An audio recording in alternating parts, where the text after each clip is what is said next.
Hi, welcome to another episode of Homeownership Heroes. I'm your host, Brian Berjans, and today I'm joined by a special guest, Travis Schweizer, with the United States Veterans Chamber of Commerce. Travis, thank you for joining. Thank you, Brian. Great to be here. So, Travis, for our audience who doesn't know anything about USVCC, please explain to everybody what it is and the impact it has on military and veterans. Thank you. So, United States Veterans Chamber of Commerce, USVCC, is a 501c3 nonprofit organization.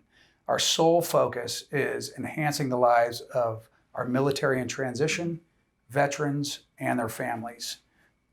We've been really over the last 4 or 5 years focused primarily on the Warrior Games, which, as we all know, is the Olympics for the wounded, Olympics for the military, and it's really the wounded, ill, and injured that are participating.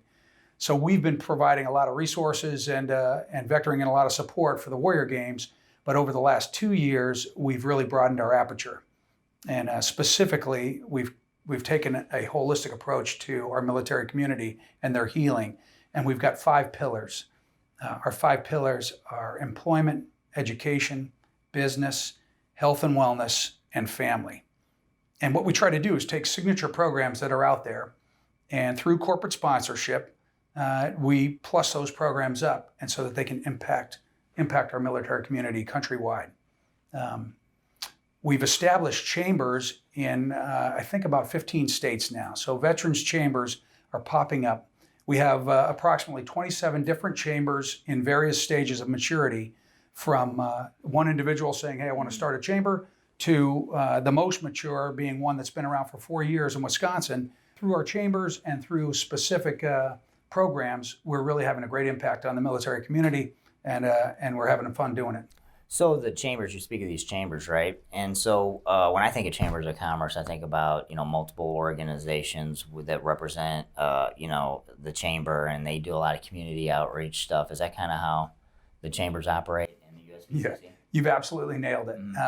The chambers are not only business to business, but they're also individual membership.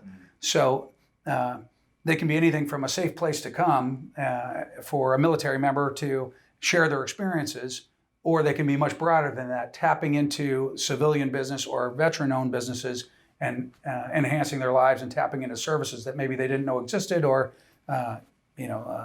things that are available to them that can really help them out. I'll give you an example. We work closely with the Veterans Advantage program, which is an online discount program for military veterans. And through the Veterans Advantage, 2.5 million members, we have an outreach to the military community, and it's a nice partnership. So the United States Veterans Chamber of Commerce, is it just for veterans only, or can civilians join the chamber in the local chapters? Yeah, so I mentioned it's military in transition, veterans, and military families. Okay. So that's our focus. That being said, when a chamber has an event and they're tapping into civilian businesses, Sure. And so really it's a closing the gap between the civilian and military communities, but the focus is enhancing the lives of the military. Awesome. Well, it sounds like a great organization. Where would people go to find out information about the USVCC? Thank you. I can make my plug here. So it's www.usvcc.org is our website, and you can email us directly at info@usvcc.org. You made it easy. Yeah. I like it. Thank you. Yeah, terrific. All right. So we're going to switch gears on you. Yeah, please do. So this is a home ownership show. Yeah. So obviously, our viewers don't know, but you're a retired Navy captain, Navy SEAL, correct? Correct. 20, how many years? Just under 26. 26 years in the military. So you relocated a lot of times. In the 26-year career, I think I relocated 15 times. 15 times. Yeah. So, and Brian, if I can, Sure. So the last duty station happened to be Hawaii, and we had been there, which is tough. It was actually a demanding tour, but we'd been on the ground for 6 months. My youngsters at the time were 6 and 5. We'd been there 6 months, and my daughter came up and said, "Daddy, when are we moving?" Right. And so, it's just the norm, military norm, as we all know. Hey, you get one place and you don't get too comfortable because you're going to be moving soon. Sure. Yeah. Sure. Now, how many times have you purchased a home? I'd say 5. 5 times. Yeah. And currently, I own a home in Connecticut, and I used a VA loan to get there. Well, that's great to hear. So when you were relocating and trying to buy a house at the same time, and what kind of challenges did you, as a military member? I mean, I know probably a lot of times, your wife takes care of most of it. I mean, like my house, I mean, she runs pretty much everything. I just show up and sign stuff. That's right. Look handsome in that. Right. Yeah. But what were kind of the challenges that you remember? All those times you were buying homes and relocating. Well, I think. There's every situation is different, but I think the generic ones are, the service member is trying to, figure out the new job or get ingrained in their new assignment. The spouse is attempting to find a new job and get the children settled in school and looking for doctors and all the various things. And then, oh, by the way, let's find a good place to live. And if you're going to be there for any stretch of time, it makes sense to purchase. And so getting to know the area, I think, is a tough one for the families, and then figuring out the vehicle or the loan process and all that to get it done. Sure. Do you know, how did you guys find your realtor? Do you remember?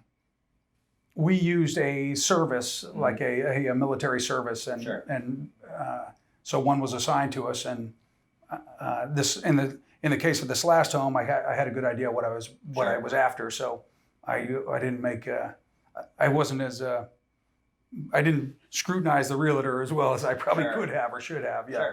Yeah. What about the loan process? How was your loan processes? Loan processes were fair. I think I went through about a 45-day close, and that was on time. Sure. But there were a couple of hiccups along the way that maybe could have been smoothed out. Now, did you feel that you had individuals in your practice? Because we talk about this all the time in the industry, how important it is when it comes to military and veterans to have subject matter experts on the real estate and the loan side.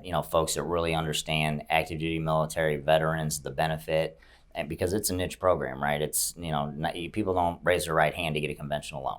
That's right. Right? You don't have to. Right? So there's people that claim to be subject matter experts, but they're not. And unfortunately, there's a lot of things going, a lot of moving parts that you probably experienced. And what would you say the importance is of having people that are true subject matter experts in helping you through the process?